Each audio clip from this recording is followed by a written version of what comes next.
That's some Judas Priest right there. Yeah. Hello, everyone. Welcome to Eugene and Dylan's Guitar Show. This is I'm Eugene Edwards over here. That's Dr. Dylan Calajuri right over there. This is gonna be a relatively brief episode. I feel like I said that every week. You do. But I think I mean it this time because I want to get back to the NBA games and Dylan's not feeling too well. Well, so, I'm better than I was last night, but yeah. Okay. NBA games. Yeah, it's the playoffs. Really? Yeah, we're getting towards the finals. Did you guys know that? I think there's some people out there. You know, it's so funny. When people find out I'm a big sports fan, they're usually surprised. And I think, and maybe you guys could discuss this in the chat. I think most people assume musicians don't enjoy sports in any way or something like that. Well, you know? Yeah, I think a lot of people just think you're like whittling away in a cave somewhere practicing scales if you're a musician. You know what? If you've heard me play, you know that I don't. You know that I'm watching I'm most likely watching a Dodger game. You can hear the NBA in my playing. That's right. Do you see what I mean? I'm a big sports fan. I love other sports. You know, one of the things I like about sports is it is now at this point it's the only television that I can't completely predict. Well, can we also say that? So there's a comedian named Bill Burr. You may have heard of him. And that was another thing. He's a really good drummer, by the way. Is he really? Yeah, he's a really good drummer. Yeah. Well, he bucks the trend as well. So he's basically saying, sports with no politics attached, love it. And he harkens for the years when sports were completely autonomous. I get it. And nothing happened. Like there was no, even breast cancer, none of it. He just wants it to be exactly, and... I would, if I were having that conversation, if he and I were in that dialogue, yeah, sure. I would actually say that this is going to be a generalization, and all generalizations are bad, as we know. But particularly for men, sports does serve as a very good proxy for us to discuss societal issues, issues of fairness. What we do, we talk about fairness, merit. We talk about, the great. Pete Rose, now he's a cheater. Yeah, but he may actually now be allowed into the Hall of Fame because they just took him off the list. He and Shoeless Joe Jackson are off the never allowed list recently. Right. So we will talk about that. And with the his deal doesn't seem so big in retrospect. Performance enhancing drugs. Yeah. It becomes an issue of fairness, and we discuss that. We litigate these things. We litigate things in race, criminal justice. Family responsibilities, these larger things, and sports makes it pretty safe for men to listen to sports radio. It's really like mostly, I should say men, women are very, very in sports media as well. But so I should say now, as I say, we are able to talk about these things that have political overtones, yes, but I'd say more to the point they have social overtones. Sure. And it's important that we flesh that out and serve. And sports usually behaves as a vehicle for that. Wow. I love everybody saying hello to each other. By the way, this heartens me. I shouldn't point. That's very uncordial of you, actually. Oh, by the way, so. Folgeman points out there's a big 80's festival in LA this weekend. Oh, is there really? And you're going. So I think this is the one. If I can't remember the name of it, Scott. It's the one with like the Cure is the headliner. It's like a lot of that stuff. And my cousin goes to this one a lot. He loves it. It's a great. I have buddies that I grew up with in Yuma that are going to this festival because it's a lot of bands from the 80's and from our times. What are sports? Eric says. Yeah, exactly. It's an album by Huey Lewis and the News. John Waby. One thing leads to another by the Fix. Ooh, that's what the Fix. Now that's kind of like that funk thing. Yeah. I mean, it's funky. It's not funk, but it's got that really clean, wildly compressed tone. If you try and learn that one, John, tone wise, if you do a little tone corner here, certainly sounds like a single coil guitar. I don't think it's out of phase to my memory. It sounds like it's actually on the pickup. It's on the pickup. It's a little bit too direct sounding. But it's a clean tone, and I would say just compression. Yeah. I mean, it sounds like it's being like smacked. But and I think he's kind of he's like a minor 7th chord. It's like.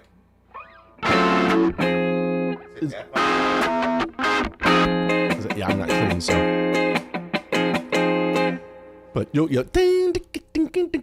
and also really good to work on that muted picking, which is a big component of. We call that popcorn picking. By the way, yeah. If you want to use the technical term, so if you go to the colleges, but so you guys should definitely work on your popcorn picking. So you're.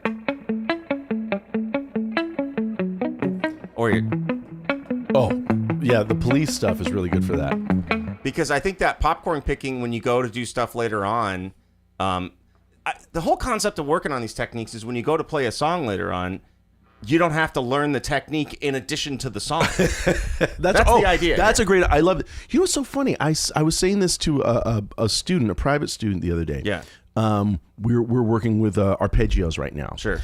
And I always kind of stop. Yeah. And the student's really taking to them, which is great. Just it's really helping her unlock the fretboard, and sure. We're talking about how we use this to play Michelle over changes. Obama, is that who it is? You can't say. I'm not saying the name for a reason. We can't say who it is. Yeah, got it. So, it's the one student I'm frightened of. Yeah, it's an intimidating person. So, we have arpeggios, we have. Pentatonic double stops. Sure. We have, if we're playing across changes, connecting the thirds. We have bends. We have all these things we can do. Sure. But we don't want to do it if we're playing a solo. We don't want to use just one of those things for the whole solo. No. The idea is to reach into the bag and start by connecting. Oh, like I was saying, like the first solo in Sultan's a Swing, Knopfler he uses 2 techniques. One, he connects the thirds of the chords. But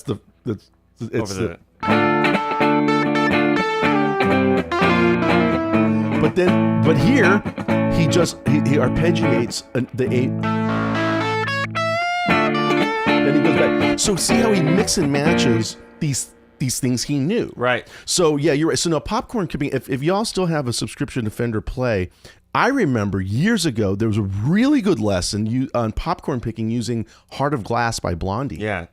That, and so that's because you don't have to, and that's a really, really good one to develop that technique because the song is catchy, we're familiar with it, but also you're not moving along the fretboard a whole lot. You really are just concentrating on the technique itself. Right. There's not a lot of movement in that. There's not, which is nice, so you can focus on the technique. Yeah. But like what Dylan's saying is that you take that technique and you take it over to some other song. I love how Dave apologizes for being sorry. Sorry I'm late, everyone. Where's Dave at? Oh, I see it. He went kayaking. Well, kayaking, that's a dangerous sport. One of the things that I've been doing with college students that are like community ed college students, so maybe community college, is I have a list of all the special techniques. So that's everything from like hammer-ons to sliding to pinch harmonics. It's quite lengthy.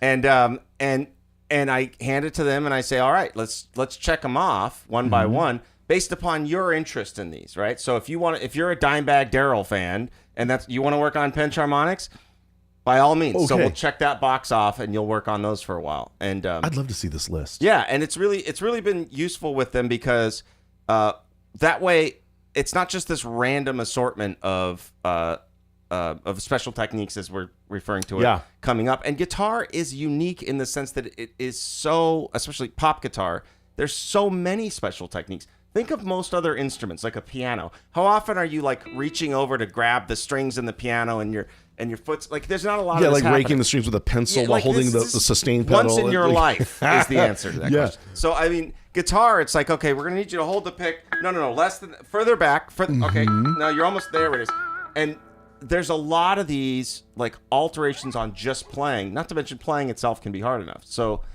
I hear what you're saying. That's interesting. You said something a few weeks ago about I think it was you. I hope it was you.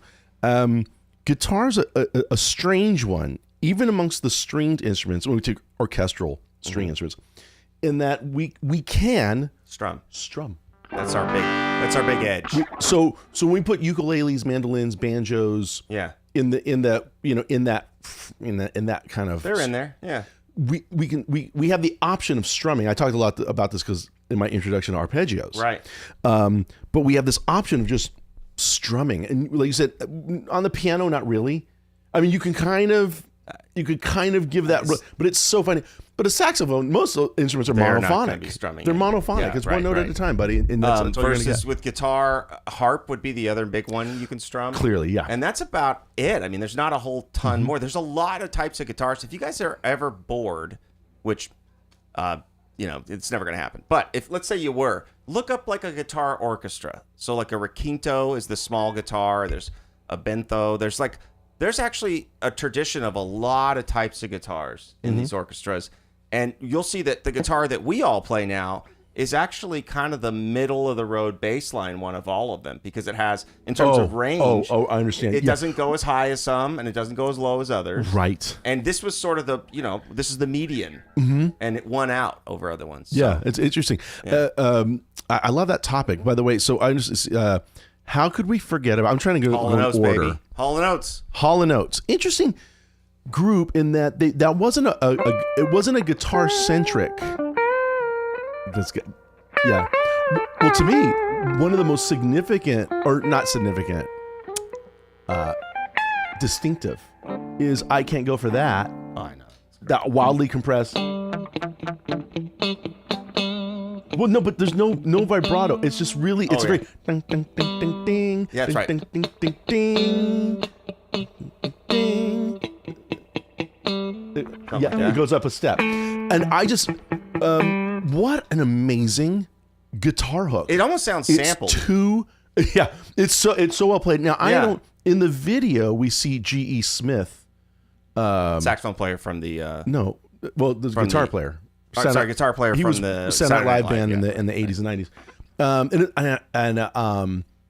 But I don't know if he actually played on the studio version or not, but I always thought that was a very, very great guitar hook. And again, using popcorn picking basically and just two notes. Yeah. But again, a very clean, very compressed sound. He is in that video. He's the one sitting at the table while they're messing with him. They used him and T-Bone Walk and the guys in the band that were in the videos also. It's funny, in Private Eyes, he's got this beautiful Gibson hollow body, which is definitely not being used on the record. No. But it would take the whole record up. But it fit the set, the kind of the set piece of the video. That's Private Eyes. That's show business. But compression in One Thing Leads to Another, I Can't Go For That.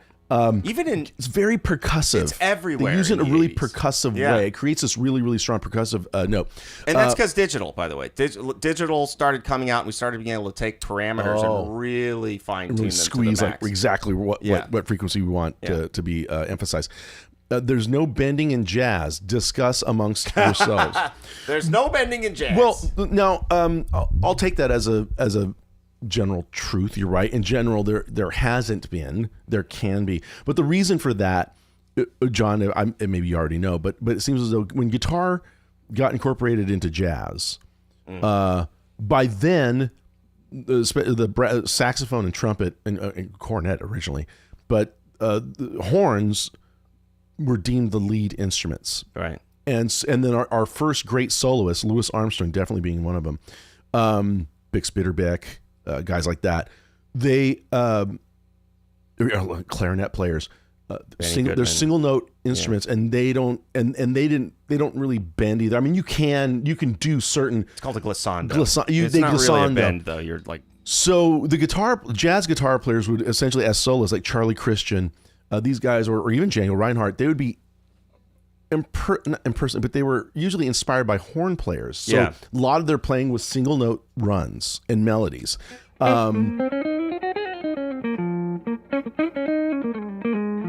And notice a jazz guitar doesn't really rely on a lot of sustain either. There's no sustain. The way that we would later want in our blues and rock guitar tones. And so also, Don't forget the guitars at the time. The strings were quite large, pretty heavy.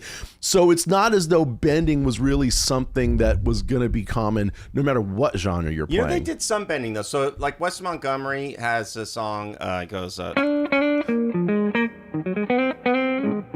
and you can hear him do some bending in there. It's just there wasn't anything. It's going to be a half step at best, like that. It's maybe even a quarter step, by the way. So, but there wasn't anything that they were emulating that made that sound so much. And so I think that was a big reason why they weren't doing that all the time. Now, I don't know if I'm using the phrase "the exception proves the rule." I don't know if I'm using that properly here. But what I will say is, for this real world, as an example, the real world concerns of how the guitars were constructed and the strings you had at that time. We're talking about 20s, 30s, 40s, is listen to Western swing, the country music of the time, which was obviously very, very heavily influenced by jazz. If you listen to something like Junior Bernard, that's my favorite of the guitar players that played with Bob Wills. Same guitars, same gauge strings. So there's, even in country music, there's not a lot of string bending yet. In fact, if you heard it, it would be like it would be you hear a. It'd be a half step bend, and it would be either on the B or E strings, because those would be the only unwound strings, and they were heavy. You know, they were like 12 and 16 maybe gauge. The E and the B. A lot of people think "Sleepwalk" was one of the biggest bending songs that came along and really put it into the zeitgeist on guitar. But it's a lap steel. Yeah, exactly. But the song itself. Oh, I see. Oh, yeah, it kind of puts the influence. Could be. We know that James Burton. There's it's so James Burton still walks the earth. It's amazing to me because he's so influential. But what guys were doing, this is a totally not on our topic today, by the way. No, it's not, is it? But I don't know if a lot of folks know this. But yeah, by the 50s for sure, people.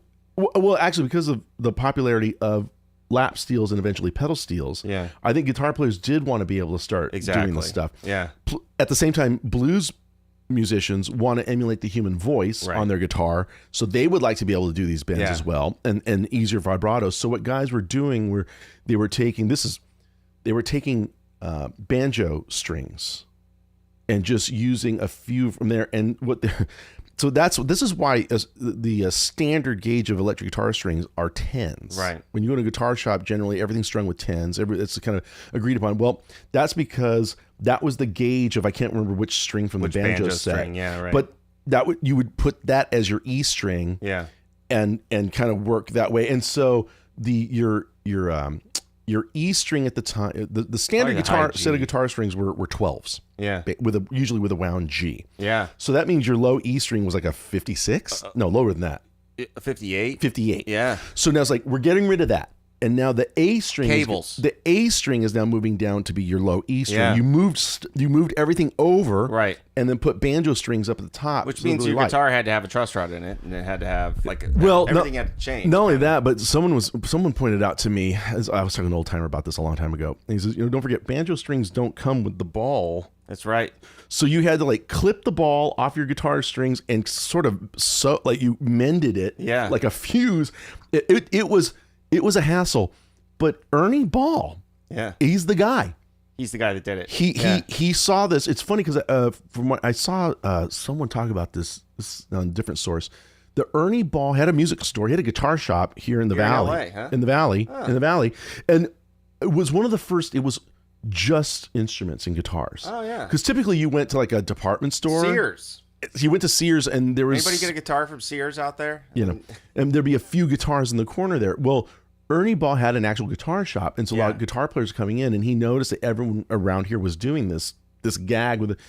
So he actually went to Leo in the early 50s and said, hey, you ever thought about making these strings that are lighter, because these guys, they're going through this. And Leo just sort of, I make guitars and amps. I don't make strings. Right. And so Ernie found someone to make them, but that's why Ernie Ball's Ernie Ball. Who was making strings back then? Well, there were brands. I mean, Labella was around. Pyramid was around. Right. Oh, Pyramid was British. But they were making metal guitar strings back then? Steel strings? Yeah. Oh. Yeah. Anyway, let's get back to the 80s. Sorry, I'm sorry. I got way off. Has anybody... I think everyone tuned out there. All right,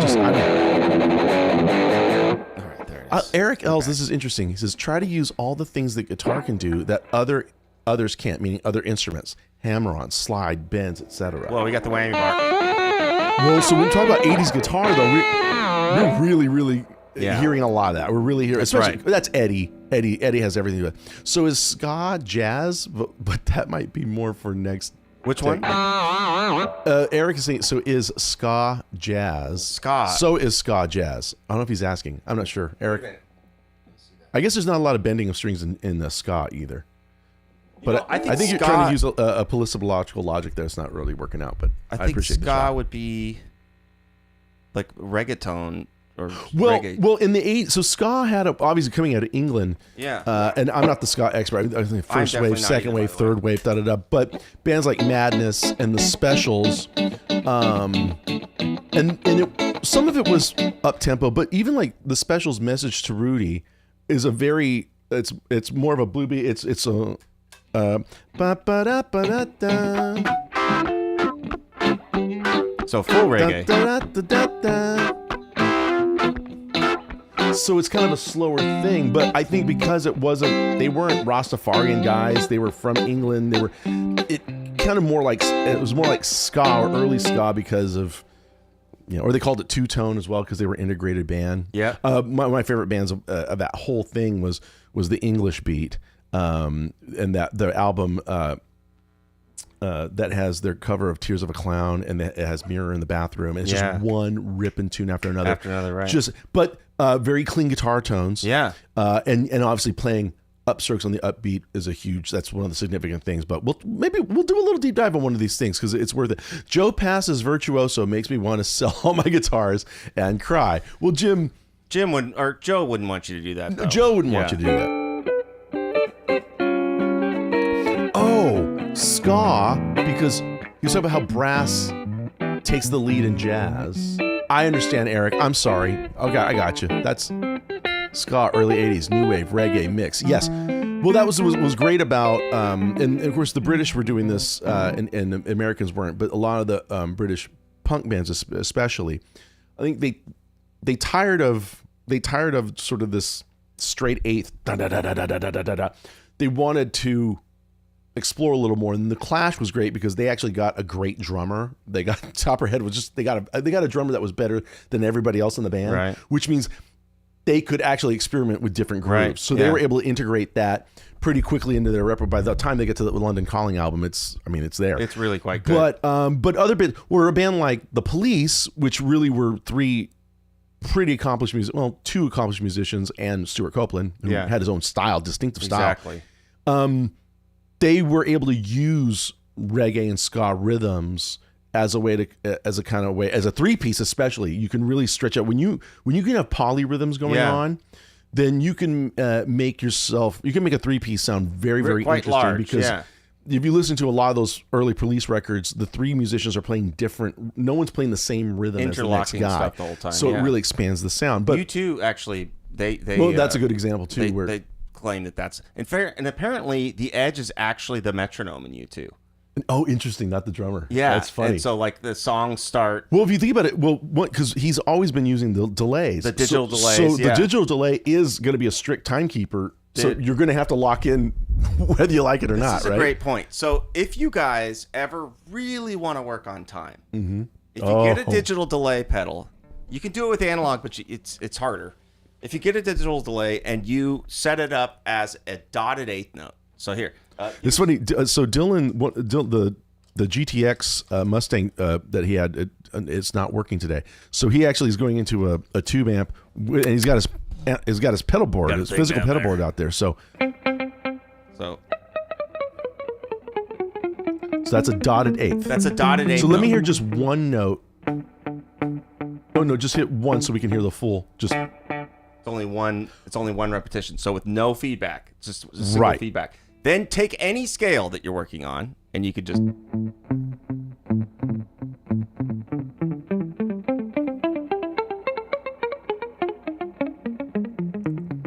Wait, tell us what you're doing. So I'm playing where the dotted eighth note falls right in between each one of my notes, and it's going to sound like I'm playing twice as fast.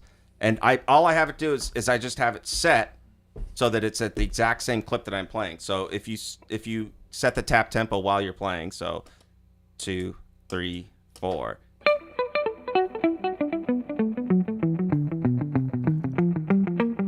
You have to stay in perfect time to do this, is the point. Right. And so if you want to work on your time and in a way where science will let you know if you're wrong, this is the way to do it. Because you will have especially with arpeggios. Mm-hmm. There you go. You can't cheat. You can't cheat. Because the machine is checking you the whole time. The metronome, you can get off with the metronome and not really know it. You can't with this. You know who I bumped into sometime, I think it was some months ago. I don't know if we talked about this. We played this festival, Dwight. We played a festival somewhere in Texas. It was really hip, actually. And it wasn't Wolfpack, but Corey, one of Corey Wong's was playing before. It was them, then Los Lobos, then us. That's a wild. It was cool. It was cool. Line up there. But I met Corey in person. Oh, you ran into him. Okay. I went up and introduced myself, and of course he remembered the episode we did. Did he really? Well, yeah. I mean, I went up, I introduced myself, and I'm way out of context. And don't forget, Corey Wong. It was just that one day that we did that episode with him for 5 years ago or something. Yeah, exactly. Yeah. It's not like I was talking to Corey for 5 days leading up. We just met the day when we did that broadcast. At the time we're doing the thing. Yeah. And then it was a long episode, but after that it was like, great job, and boom, done. So there was an in person, and I said I really, really, really appreciated something he had said in that episode about working with a metronome. Right. And if you remember, he talked about your accountability. Sure. So first, if you're playing, set it for a quarter note, but then set it for a half note. Yeah.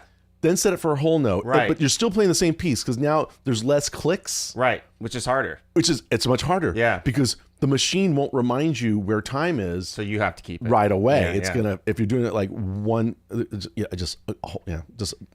and these are ways you go into the studio, even if you just had a simple song. So if you're just doing that in the studio, but you could find that when you go in the studio to do work, you're like, wow, I can't play quarter notes in time. Yes. I can't. Try it again. Try it. Okay. You know what? So, but if you've worked with a slower speed metronome, so where you have to keep at least one beat in between 1, 2, and 3 and 4, so you have to keep 2 and 4 or 1 and 3. You're really going to be in a good position. I have a story. I hope Brian Whelan, you all know Brian Whelan. I hope he doesn't mind me telling this story on this show. Because he tells it very, very well. But so years ago, Brian was booked to do a session. Yeah. And Steve Ferroni was the drummer. Oh, yeah. So Steve Ferroni, he was Tom Petty's drummer starting in like the 90s. But right. Before that, he was with the Average White Band, and he's just a tremendous big monster LA guy. Correct. Yeah. So Ferroni's the drummer on the session, and there's like a lot of heavyweights. So so whatever there's a particular song where somewhere in the middle of the song, it's just Brian playing guitar. Sure. For like 2 measures, maybe. Yeah. Or maybe a minute. I don't have. It's brief, but everything falls out. And so Brian, they're running through it, and Brian is recognizing, like, I don't think I'm keeping perfect time here, and I need to keep better time. So in between takes, he asks Steve Ferroni politely, "Hey, Steve, Mr. Ferroni," I don't know if you call him Steve. Yeah. He says, "Would you mind just giving me quarter notes on the hi-hat during that spot where it's just me?" And Steve goes, "Oh, are you afraid of being alone, are you? You want a little bit of quarter notes? Perhaps you'd like to have..." And he just totally just picked on Brian. Just ate him alive. Oh my God, brutal stuff. And I don't know, when we talk about that time accountability. By the way, I'm always begging the drummer, you count this in, because if I'm leading a band, I'll count it too fast, too. So I'm not the best at it. It's like riding a horse. You have to get really present and go. Well, I remember because one song that my band will do in the clubs is the Mavericks version of "All That Heaven Will Allow" by Bruce Springsteen. I love their version of that song, and I realized I always do it too fast. Now I was reminded of this because I heard the record somewhere recently, and I was, oh, this is a mid to slow tempo cha-cha. I'm so excited to do the song live that I just launch into it like it's from London Calling, basically. So I've asked the drummer recently, say, no matter what happens, when we get to "All That Heaven Will Allow," you count. Because it starts with me. It starts with a guitar intro. And the band comes in there. Yeah. I'm always starting it way too fast. It's like, oh no, this is a really lovely danceable song. And we would probably have more people dancing if we just did this right. Which means I won't start. I won't be starting it. I will not be responsible for this. Because I'm hyped up, ladies and gentlemen. Because of that Dylan coffee. Eric says, welcome, Greg. Eric says, simple song. Oh, the riff. You know what? The riff.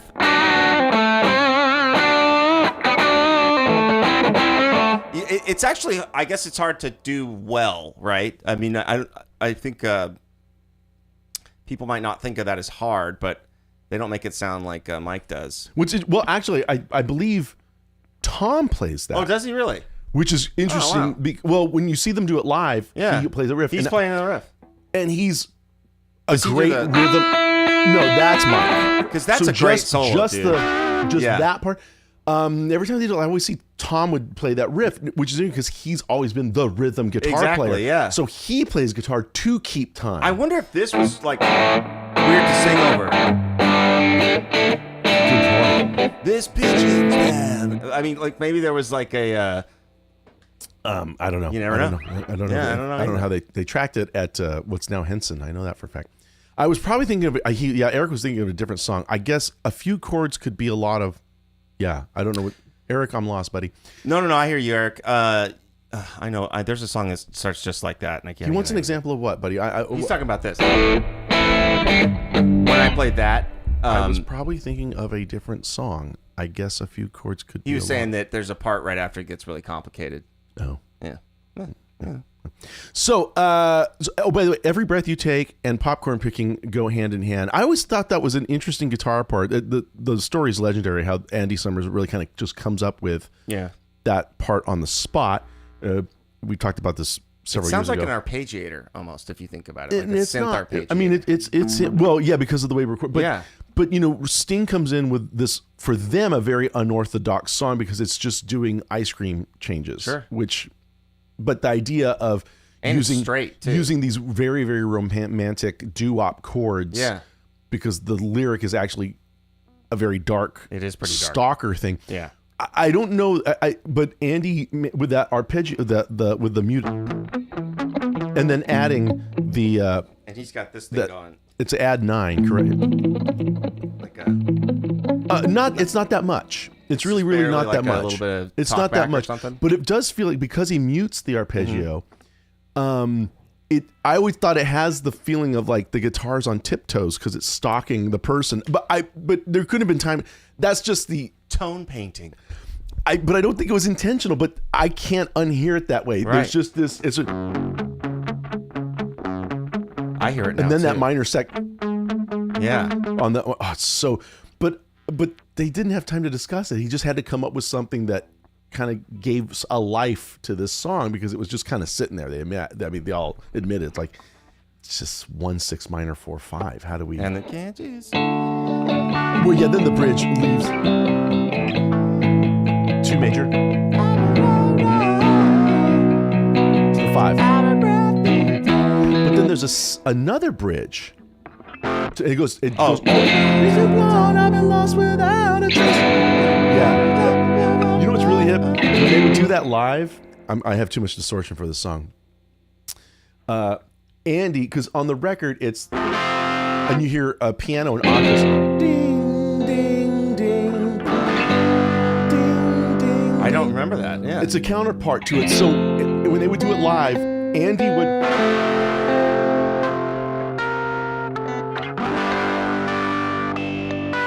You'd play the piano part as a pinched harmonic.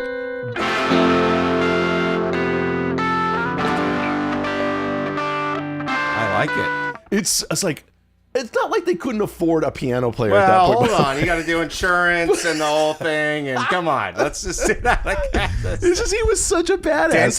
Dental costs was such a badass. He taught at USC in the 70s. Yeah, he still got. He actually was there once when I was there for an event. And I did see him. And Jim Kay just saw him recently. Who did? What? Jim Kay just saw Andy Summers live a few months ago. Any hoozles. So we've been gabbing. See, like it's over half hour. This is normal. All right, I feel bad. All right, so other 80s must. Now I was we left off. We didn't talk about. We were talking about like the hard rock, the heavy metal thing. Even the hair bands, though, all the hair bands eventually had some sort of ballad. Yep. Which was really smart of all of them, right? So we get like you got Def Leppard. Don't know what you got till it's gone. We could make a case that started maybe with Nazareth with Love Hurts way back in like 73 or 74. Sure. The idea of like this hard rock band with this like screaming singer and these distorted guitars, but we're gonna do like a slow ballad. Obviously, Motley Crue's "Home Sweet Home" comes to mind. Home, yeah. But I was thinking, and no, this was not some like. I think of "Here I Go Again" by Whitesnake. But it's the keyboard part is the ballady part. Yeah, the intro. Yeah. I'm just saying that's like kind of a more like mid tempo, but it's got this pop ballad vibe. Yeah. The solo. Do you know the solo? The major seventh there. That's crazy.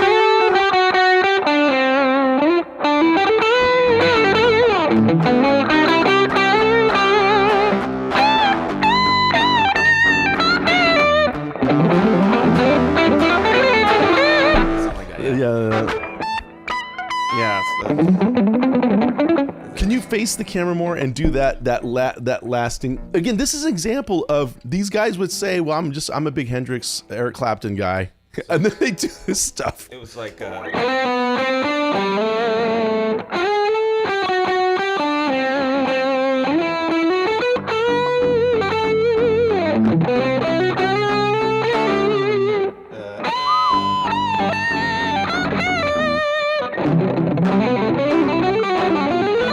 So, what are these guys doing when they, like, what was that? The nonsense? I'm not going to call it nonsense. I mean, look, it was very effective. So but it seemed like, I'm sorry to interrupt, but it's I'm like a double start. Oh. Think of it as a double start. So the main thing is these guys all worked on neoclassical stuff.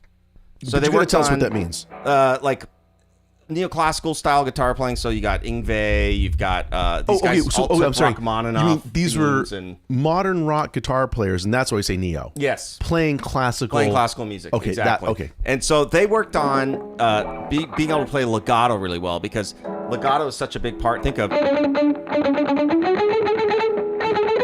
like that whole thing. Like it's the only way to play a lot of these things on guitar. You'd have to. So use would that typically have been a piano figure right there that you just played? It's strings in the song. It's okay. It's Marriage of Figaro. Gotcha. But so anyway, so they would work on this type of a technique all day. Meaning you're playing many, many notes, but they're all running together as one piece of music, legato. That's right. And so when you hear people sweeping, that whole thing, that's all legato stuff where they're taking this shape and working it out endlessly. And then the same thing is true of these like double start scales. So you play the first three notes and then repeat them, then move on. It's like a pattern that you create. It's a pattern, but it's sort of almost like an exponential pattern. So he's going diddle-it, diddle-it. So it's not even really. That sounds nuts. Yeah, it sounds like a video game exploding, right? So, but it's clearly you also did all this work as well. Yeah, you know why? Don't tell me you didn't. But it was. It's been a long time. But it seems to come back to you. The muscle memory is there. Well, it's junior high. What are you gonna do? Our brains were sponges, man. Yeah, and I knew how to make Bible paper. I could still get something out of there. Sure. Yeah. Oh, yeah. Oh. And I would take school and practice all day. And, yeah. Blasphemy. Yeah, I know. Sorry about that. Yeah, Dylan's practiced a couple of days. No, we have not talked about Sister Christian, baby. Hard rock band with a ballad. This is. I'm telling you, man. Once you start thinking like, well, yeah, they had a ballad. Guns N' Roses. That was their biggest hit too. I think for Night Ranger, right? I mean, Sister Christian, Still Rockin' America was big, but not as big as Sister Christian. Don't Tell Me You Love Me was big, but I think Sister Christian probably had the biggest chart success, but clearly, especially by the time we get to Boogie Nights, has just this bigger legacy. Huge. It just has. Yeah. By the way, a little trivial thing about the scene in Boogie Nights, the Sister Christian scene. Yeah. So I think that probably made them all their money too. Alfred Molina, who's playing the drug dealer, he's the guy in the robe, and he's the one lip syncing to Sister Christian. Now, if you remember, there's a guy also in the house, just throwing these firecrackers on, like, just randomly, just to heighten the tension. Right? It's just so random. So Alfred Molina, if you like, he's wearing a wig. He has long hair in that. But he had told the directors, I just took cotton and just plugged his ears. You can't see it underneath the wig. Because the firecrackers are going to explode. That way, that's why he's not reacting to the firecrackers. Right. The three guys on the couch, Durkin was, they're like, but notice Molina's character's just singing Sister Christian, and he's not bothered by. That's how out of his mind he is. Yeah. But the actor had to like no, he really is throwing random firecrackers to him, and for me not to flinch, I have to be able to not hear them. Movie, man. You know, it's like a pretty heavy sequence. If I had kids, I don't think I would let them watch that one. I don't know. I don't know if it's a double feature with Dumbo necessarily. Yeah, either. yeah. No, that's true. But you know, I think. Tune. Oh, is it? No, me. Keep talking. I'm gonna tune while you talk. I think my favorite song by them was What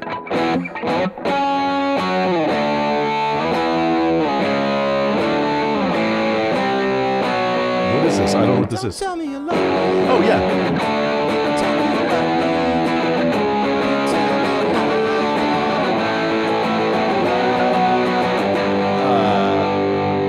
And then there's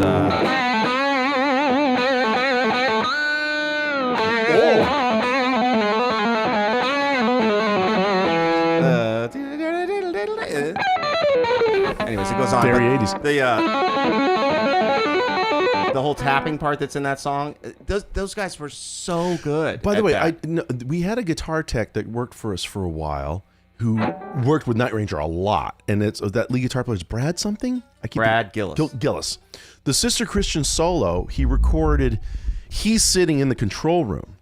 So it's the studio monitors. He's getting that long. Oh, that's how he's getting all that feedback. Yeah, he's in the So which it's funny because in my brain I wouldn't picture that. No, but he's there with the. They're all talking about the melody that he's going to play but he's not on the floor with his amp. He's actually using studio monitors for his feet. He just sit on a couch and control it really, really well there. You know, by the way, like so, I really liked his playing when I was a little kid. I also liked Autograph, which is a bizarre one. What's the? Yeah, I almost chose one of their songs as the overhead music in our Instagram story. Yeah.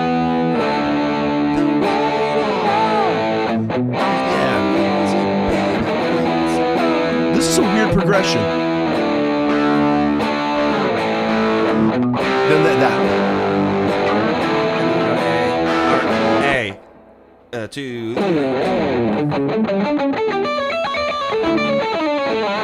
It's just A the whole time.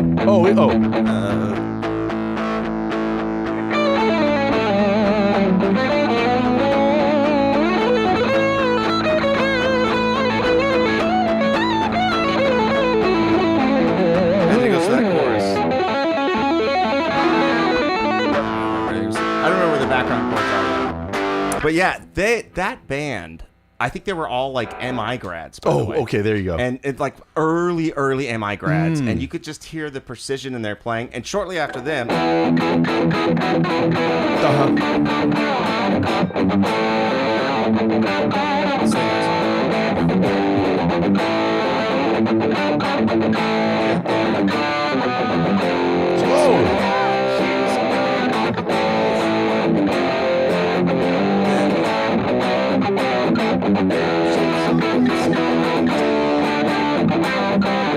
I mean, that is a funky guitar riff. That's a lot going on there. There's a lot. It's like, I love the F, the flat 6, flat 7. Yeah, that's really good too. And so a lot of pop. Kip Winger, and man, these guys weren't messing around back then. But also, I think they killed it. You mentioned MI, and when we talk about 80s guitar, Mission. No, not. I was just right. Thank you. You said MI so fast. Not Mission Impossible. That's what we. Musicians Institute, which used to be GIT back then. I don't think it was the Guitar Institute. MI. Now it's MI. Point is, by the late 70s, there was a school. Okay, so it's kind of a sociological moment. We're post Beatles. Yeah. Now being a musician could be a lifestyle, like money. A moneymaker. Yeah. So, but the world being what it is, we want to sort of formalize everything. Right. We want to order it. Yeah. So You went to because Berkeley had always just been a jazz. No, I shouldn't say jazz. Jazz, it was classical, heavily jazz, like classical. a Juilliard alternative kind of. Right. Yeah. But Musicians Institute sort of like, oh no, rock is going to be formalized. Basically, we're going to now. But by the way, you're still going to learn essentially jazz and classical harmony. That's right, because those are still just the modes by which those are the only formal modes we have of instructing guitar. Yeah. So you had someone's graduating from high school. What do you want to do with your life? Well, I want to be Jimi Hendrix. Yeah. Okay. Well, they don't really teach that at college. Oh, there is one now. Yeah. So a lot of folks went to MI, and so by the 80s, you had a lot of bands. Racer X, Paul Gilbert, right? Paul Gilbert was one of the really early ones too. In fact, Steel Panther, Russ Parrish was there. But I'll tell you what, Dwight Yoakam's original guitar player, producer Pete Anderson. Oh, he went there. He studied arranging. Oh, wow. So that's why with Dwight's stuff, a lot of things, there's actually big band origins. Like you think about Guitars Cadillacs at the end, the turnaround. I can hear that, yeah. Da, da, da, da. Yeah. Drum fill. Yeah, that totally makes sense. It's a total big band turnaround thing. But it's dressed up in Hillbilly and Bakersfield. So there was a lot of I think he studied with was Howard Roberts there maybe at the, Howard Roberts was at MI for a very long time. Yeah. Anyway, so I guess I'm trying to explain like why all of a sudden in the 80s we had a lot of formal musicianship. Even yes, it was hair metal. Mm-hmm. But don't let the hairspray and the spandex cover jive you or fool you that these folks didn't know what they were doing. Yeah, I get asked all the time, like, we talk about Beatles song and the theory that they're employing. It's like, well, did they know this? They didn't know. They couldn't have named it, but they had covered so many songs, they knew how to use it. Yeah. This generation of rockers, this 80s stuff, they started to really know it. They knew it. Yeah. Randy Rhoads definitely actually knew it. Every note he was playing and how it locked in. So we had this much more educated. This goes for drummers. This goes for especially drummers like Vaccaro and all that. We were playing. We went out on a Cult of Personality by Living Color last week, right? Vernon Reid. Yeah, you've got a couple of Berkeley guys. Yeah. You've got guys. Everyone knows exactly. And everybody comes into the band high level. And prior to that, a lot of these bands, there was some stalwarts and there was some people in the band that were lagging behind everybody else for quite a while, and they just sort of made that work. You know what I mean? And I could name somebody in every band, including maybe even the Beatles that we could name, like there was. Well, they got rid of them and got Ringo. Exactly, that's what it was. But they took care of that issue. But the thing is that that's stopped happening. It started to be almost like headhunting and getting the very best people in That's bands. just it. Yeah, it's sort of like, it's not just, well, we all live on the same block, let's make a band. Exactly. It's like, no, I need to have, in fact, even was it Stone Gossard? One of the two guitar players from Pearl Jam was here in LA in that scene. Yeah. Just want it to make. I think Eddie Vedder came to Pearl Jam from LA too. I think he was in San Diego. They heard him on a demo tape. But I can't remember which of the two guitar players, and you folks may know. Well, we're coming to that next week, by the way. This is where I'm leading, yes. But I want to go home and make some nachos and watch NBA. Wait, let me think. Is next week? I'll be in Europe the last week of this month. Okay, so we won't. Is that next week? No, I don't believe so. So we're good. Anybody got a week. calendar? No, the last Wednesday of this month is the 28th. I know because I'm doing my night at Harvard and Stone.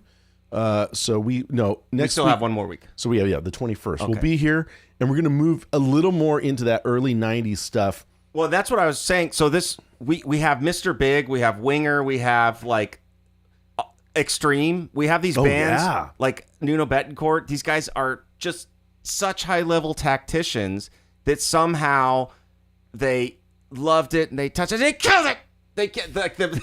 The entire thing died, right? It got so high level that it died. For a variety of reasons. And on one day, this appeared on the radio.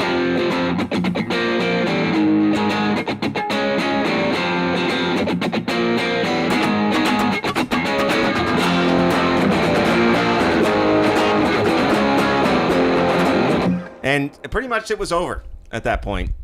Chris Robinson from the Black Crowes, he said something recently, because oddly enough, amongst all this, the most unlikely thing, these hippies down in Atlanta have a huge hit with their first album. Amongst all of that happening, it doesn't make any sense. Like, who's going to sign us? We're on Peachtree Street. No one's doing this music. So they were just as surprised as anyone. But they talk about how grunge killed the hair metal thing. Yeah. That did happen. A couple of other things happened. Yeah. But I think Chris says, don't blame grunge. You ran out of tunes. Exactly. You dudes just stopped. You just ran out of songs. Right. And by the way, I don't know that the public had an appetite anymore for "She's Just 17." Yeah. She's only 17. Only 17. She's just 17 is a much racier that number. Was the Beatles. She was just 17. She was just 17. At least that's past tense. Yeah, and like listen to the Extreme album. Even my favorite one that has it's Pornograffiti. That's the name of it. That was the bit. Yeah. And it's got more than words on it. Even that one. Listen to how many chord changes there are on more than words, and the level of harmonies in it. And it's like it reached a level of facility that was maybe started to go too far almost for people. I don't know. Maybe it was just time to move on. Yeah. One of my favorite memories is Paul Gilbert trying out products and playing Mississippi Queen. God, where did this happen? Queen, what products? Where were you? I'm guessing. No. Well, we're gonna have to do classic rock through each one of these too. I guess there's a whole thing. But when we get into the '90s, there's another shift, and we'll recap this next week. We stopped. The way we counted record sales changed significantly. Yeah. Before, it's so funny. I saw someone refer to some album from the '70s and blah blah blah blah copy. A certain amount of copies sold. I was like, no, you don't know that. Yeah. That's the amount of copies that were shipped. Right. That's what the record label told the magazines. We shipped this amount. Right. You have no idea of whether they were bought or not. Sold. Yeah. But that's how things were tabulated. Yep. So, but by the early 90s, we switched to SoundScan, which is more of a sample, various stores, and they had the UPC code actually ran across, like a grocery, basically. Yeah. So now we could actually count more accurately what's really being sold and where. Yeah. And all of a sudden, hip hop and country music shoot up into the general sales charts. Because they're really selling heavily. Right. I mean, so we were much more ecumenical in our listening tastes. We were really, that's when we were like, oh, hip hop is being listened to in the suburbs. Yeah. In the white suburbs. It's not just being listened to in the inner city. Right. Country music is being listened to in California, all over the place. Right. And so these and grunge definitely was being listened to in Texas. So we were finding out, and we were also finding out that the kids in the suburbs were also just they were just done listening to hair metal, and they were moving on to grunge and other things. So that's why. And then so when we get to the early '90s and Songs You Must Cover, we're gonna there's some Nirvana, there may be some Pearl Jam, but there's also going to have to be some Garth Brooks all of a sudden, because the general public was listening to more than just one. Well, and I had all those tapes too, so I had a Nirvana tape, I had Pearl Jam tapes, I had Garth Brooks tapes, I had Metallica tapes.